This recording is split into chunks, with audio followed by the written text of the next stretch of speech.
तो प्यारे विद्यार्थियों नमस्कार, स्वागत है आप सबका एक और नए वीडियो में। देखिएगा प्यारे विद्यार्थियों, आज के इस वीडियो में मैं आपको बताने वाला हूं कक्षा 11वीं वार्षिक परीक्षा 2024 का आपका अर्थशास्त्र विषय का पूरा क्वेश्चन पेपर और इसके पूरे सॉल्यूशन को। तो चलिएगा जल्दी से हम आगे बढ़ते हैं, समझते हैं कि आपका कक्षा 11वीं का वार्षिक परीक्षा का अर्थशास्त्र विषय का पूरा क्वेश्चन पेपर किस प्रकार का आएगा और आप सबको अपने पेपर का सॉल्यूशन कैसे पूरा कंप्लीट कर लेना चाहिए। टोटली प्यारे विद्यार्थियों A to Z पूरा का पूरा क्वेश्चन पेपर यहाँ से मैं आपको बताऊँगा। एक भी क्वेश्चन यहाँ से आपका मिस नहीं होगा अगर आपने पूरे पेपर को अच्छे से देख लिया और समझ लिया तो देखिएगा इस प्रकार का पूरा पेपर होगा जिसका कि आज हम यहाँ से सॉल्यूशन देखने वाले हैं। तो चलिएगा जल्दी से हम आगे बढ़ते हैं, समझते हैं कक्षा 11वीं वार्षिक परीक्षा 2024 के आपके अर्थशास्त्र विषय के पूरे क्वेश्चन पेपर को और इसके पूरे सॉल्यूशन को, जिससे कि आप सब लोगों को पूरा क्वेश्चन पेपर अच्छे से समझ में आ जाए। तो देखिएगा इस प्रकार का पूरा आपका पेपर होगा, यहाँ से आप सब लोग देख लीजिएगा। कक्षा 11वीं वार्षिक परीक्षा 2024 का आपका ये अर्थशास्त्र विषय का पूरा पेपर है जिसका कि आज हम यहाँ से सॉल्यूशन देखने वाले हैं। तो चलिएगा जल्दी से हम आगे बढ़ते हैं, समझते हैं कि आपका कक्षा 11 का वार्षिक परीक्षा का अर्थशास्त्र का पूरा क्वेश्चन पेपर किस प्रकार का आएगा और आप सबको अपने पेपर का सॉल्यूशन किस प्रकार से पूरा कंप्लीट कर लेना चाहिए। तो देखिएगा प्यारे विद्यार्थियों, इस प्रकार का आपका पूरा पेपर होगा, यहाँ से आप लोग इसको देख लीजिएगा। पहला क्वेश्चन लिखा है सही विकल्प चुनकर लिखिए।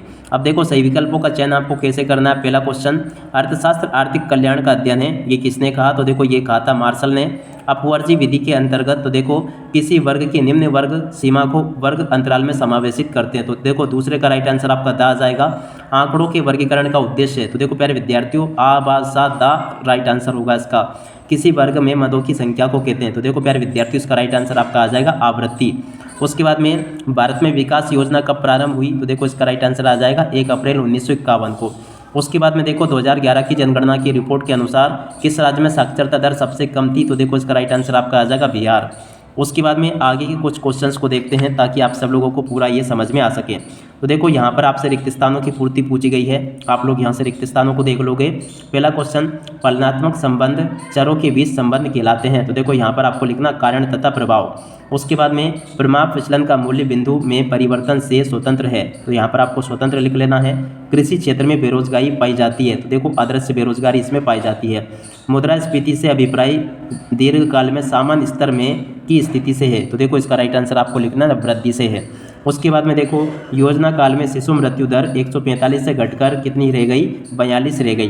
तो इस प्रकार से प्यारे विद्यार्थियों आप सब लोग पूरे पेपर के सॉल्यूशन को कंप्लीट कर लो, क्योंकि पूरा का पूरा क्वेश्चन पेपर आपका परीक्षाओं में इसी प्रकार का पूछा जाएगा जिस प्रकार का कि मैं आपको यहाँ से बता रहा हूँ। अब उसके बाद में अगले क्वेश्चन को पढ़ते हैं, ये मैंने आपको बता दिया। चतुर्थक श्रेणी को बांटते हैं, तो देखो चतुर्थक श्रेणी को 4 भागों में बांटते हैं, इसका राइट आंसर होगा समय के साथ मानव के स्टॉक में होने वाले मानव पूंजी के स्टॉक में होने वाली वृद्धि की प्रक्रिया के निर्माण में कहते हैं, तो देखो इसको कहते हैं मानव पूंजी। इस प्रकार से प्यारे विद्यार्थियों आप सब लोग सभी क्वेश्चंस के आंसर को समझ लीजिएगा। टोटली प्यारे विद्यार्थियों जिस प्रकार का मैं आपको पेपर बता रहा हूँ ना, पूरा का पूरा क्वेश्चन पेपर आपका परीक्षाओं में इसी प्रकार का पूछा जाएगा जिस प्रकार का कि मैं आपको यहाँ से बता रहा हूँ। तो इसलिए आप सब लोगों से रिक्वेस्ट है कि आप लोग पूरा पेपर अच्छी प्रकार से देख लो, जिससे कि आप सब लोग अपनी वार्षिक परीक्षाओं के पेपर में पूरे अंक प्राप्त कर सको। तो देखिएगा इसके बाद में यहाँ पर आप लोग इसको देख लीजिएगा, सही जोड़ी का मिलान आपको ऐसे करना है, आप सब लोग देख लें। पहला क्वेश्चन, 2011 की जनगणना के अनुसार भारत में साक्षरता दर है, तो देखो प्यारे विद्यार्थियों कितनी है? 74.4% साक्षरता दर है, ये इसका राइट आंसर होगा। उसके बाद में अगला क्वेश्चन, सामाजिक आधारित संरचना है, तो देखो इसकी जोड़ का मिलान आपको कर लेना शिक्षा। उसके बाद में भारत में की गई विकास नीति, तो देखो इसकी जोड़ का मिलान हो जाएगा 1988 से। उसके बाद में पर्यावरण का ताप, तो देखो इसकी जोड़ का मिलान हो जाएगा वायु से। उसके बाद में देखो प्रधानमंत्री ग्रामोदय योजना, तो देखो सन 2000 से 2001 इसकी जोड़ का मिलान होगा। जैविक खेती, इसकी जोड़ का मिलान हो जाएगा बायो फार्मिंग से। तो इस प्रकार से प्यारे विद्यार्थियों आप सब लोग इस पूरी जोड़ी का मिलान कंप्लीट कर लो, जिससे कि आप सब लोग अपनी वार्षिक परीक्षाओं के पेपर में इसको पूरा हल करके लिख कर आ सको। तो देखो प्यारे विद्यार्थियों जोड़ी तक का पूरा मैंने आपको बता दिया। उम्मीद है कि आप सब लोगों ने इसको अच्छे प्रकार से देख भी लिया होगा और पूरा इसको समझ भी लिया होगा। अब इसके बाद में देखिएगा प्यारे विद्यार्थियों, यहाँ से आप सब लोग सत्य असत्य को इनको भी देख लो। सत्य असत्य आपको कैसे बताने हैं। पहला क्वेश्चन, सांख्यिकी केवल मात्रात्मक आंकड़ों का अध्ययन करती है, तो देखो ये बिल्कुल आपका असत्य हो जाएगा। अकुशल व्यक्तियों के हाथ में सांख्यिकी विधियाँ बहुत खतरनाक औजार है, तो देखो ये भी बिल्कुल सत्य होगा। अनुसूची में टिप्पणियाँ दी जाती है, ये भी आपका सत्य हो जाएगा। सारणियन के पश्चात वर्गीकरण किया जाता है, तो देखो ये भी आपका क्या होगा? असत्य होगा। अब इसके बाद के क्वेश्चंस देखते हैं। योजना काल में सरकार के राजस्व में कृषि क्षेत्र का योगदान बढ़ा है, तो देखो ये भी आपका सत्य हो जाएगा। उसके बाद में अगले क्वेश्चन को देखते हैं। 1991 में घोषित औद्योगिक नीति वर्तमान में लागू हुए, तो देखो ये भी आपका सत्य होगा। तो इस प्रकार से प्यारे विद्यार्थियों आप सब लोग इनको देख लें और अच्छे से पूरा समझ भी लें। टोटली प्यारे विद्यार्थियों जिस प्रकार के क्वेश्चंस मैं आपको बता रहा हूँ ना, इसी प्रकार का पूरा पेपर आपसे परीक्षाओं में पूछा जाएगा, तो आप सब लोग देख लें इसको। उसके बाद में देखो यहाँ पर आपसे प्रश्न नंबर 5 में एक शब्द या फिर एक वाक्य में उत्तर पूछे जाएंगे, तो इनको भी आप लोग देख ले अच्छी प्रकार से और पूरा इसको समझ भी ले। अब चलो यहाँ से इनको देखते हैं एक शब्द या फिर एक वाक्य में उत्तर को। तो पहला क्वेश्चन पढ़ते हैं, स्वतंत्रता प्राप्ति के पश्चात जब अब तक कितनी औद्योगिक नीतियों की घोषणा की जा चुकी है, तो 6 इसका राइट आंसर होगा।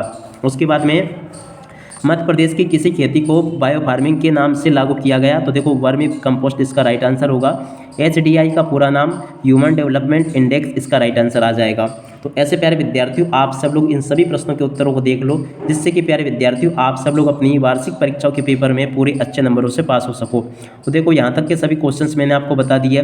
विश्व की सबसे बड़ी लोकतंत्र वाली अर्थव्यवस्था को किस नाम से पुकारते हैं, तो देखो इसका राइट आंसर आपका आ जाएगा भारत के नाम से पुकारते हैं। उसके बाद में पद विचलन रीति से समांतर माध्य ज्ञात करने का सूत्र लिखिए, तो देखो ये होगा x का बार बराबर h और ये सिग्मा एपाई xi बटे सिग्मा एपाई इसका राइट आंसर होगा। उसके बाद में देखो क्षेत्रीय ग्रामीण बैंकों की स्थापना किस वर्ष की गई, तो देखो प्यारे विद्यार्थियों ये की गई थी 1975, इसका राइट आंसर आ जाएगा। अगला क्वेश्चन, सर्व शिक्षा अभियान कब प्रारंभ हुआ, तो देखो ये 2001 में प्रारंभ हुआ था। तो इस प्रकार से प्यारे विद्यार्थियों आप सब लोग अपने पूरे पेपर के सॉल्यूशन को देख लीजिएगा। उसके बाद में देखो आपके पेपर में इस प्रकार के क्वेश्चंस आएंगे, अर्थशास्त्र की धन संबंधित परिभाषा, प्राथमिक और द्वितीयक समंक में अंतर आपको बताने हैं, बहुलक एवं माध्य के बीच में 2 अंतर आपको बताने हैं, विस्तार से क्या आशय है, GDP क्या होता है। ऐसे प्रकार के पूरे क्वेश्चंस आपके पेपर में परीक्षाओं में आपसे पूछे जाएंगे। अब इसके बाद के क्वेश्चंस को आप लोग यहाँ से देख लीजिएगा। आगे आपके पेपर में इस प्रकार के क्वेश्चंस होंगे, विस्तार गुणांक का सूत्र आपको लिखना है, प्रश्नावली एवं अनुसूची में अंतर आपको बताने हैं, चतुर्थक विचलन के गुण आपको लिखने हैं। उसके बाद में स्वतंत्रता के समय भारतीय अर्थव्यवस्था की विशेषता आपको बतानी है। उसके बाद में देखिएगा 20वें क्वेश्चन को देख ले, 21वें को देख ले, 22वें को, 23 को देख लो। तो देखो प्यारे विद्यार्थियों इसी प्रकार के क्वेश्चंस आपके पेपर में परीक्षाओं में आपसे पूछे जाते हैं। आप सब लोग यहाँ से इसको अच्छे प्रकार से देख लीजिएगा और पूरा इसको समझ भी लें, जिससे कि प्यारे विद्यार्थियों आप सब लोग अपनी वार्षिक परीक्षाओं के पेपर में पूरे अंक प्राप्त कर सको। तो देखिएगा प्यारे विद्यार्थियों यहाँ पर मैं आपको बता दूँ कि मेरे द्वारा आपको ऐसे 4 सेट पेपर उपलब्ध करवाए जाएंगे, और अगर आपने चारों सेटों को अच्छे से लगा लिया ना, तो आपका पूरा का पूरा क्वेश्चन पेपर प्यारे विद्यार्थियों उसी में से बनकर आएगा, एक भी क्वेश्चन आपका उसमें से बाहर नहीं जाएगा। तो इसलिए प्यारे विद्यार्थियों आप सब लोग हमारे द्वारा उपलब्ध करवाए गए 4 सेट पेपर को अच्छे से जरूर देख लेना, जिससे कि आप सब लोग अपनी वार्षिक परीक्षाओं के पेपर में अच्छे नंबरों से पास हो सको। तो देखिएगा प्यारे विद्यार्थियों आप सब लोग इसको अच्छी प्रकार से तैयार कर लीजिएगा। पूरा का पूरा क्वेश्चन पेपर मैंने यहाँ से आपको बता दिया। उम्मीद है कि आप सब लोग अपनी वार्षिक परीक्षाओं के पेपर में इसको पूरा हल करके अच्छे से परीक्षाओं में लिखकर आ जाओगे, जिससे कि आप सब लोग अपनी वार्षिक परीक्षाओं के पेपर में अच्छे नंबरों से पास हो सको। तो देखिएगा प्यारे विद्यार्थियों अब इसी के साथ में इस वीडियो को यहीं पर पूरा करते हैं। नमस्कार, जय हिंद, जय भारत।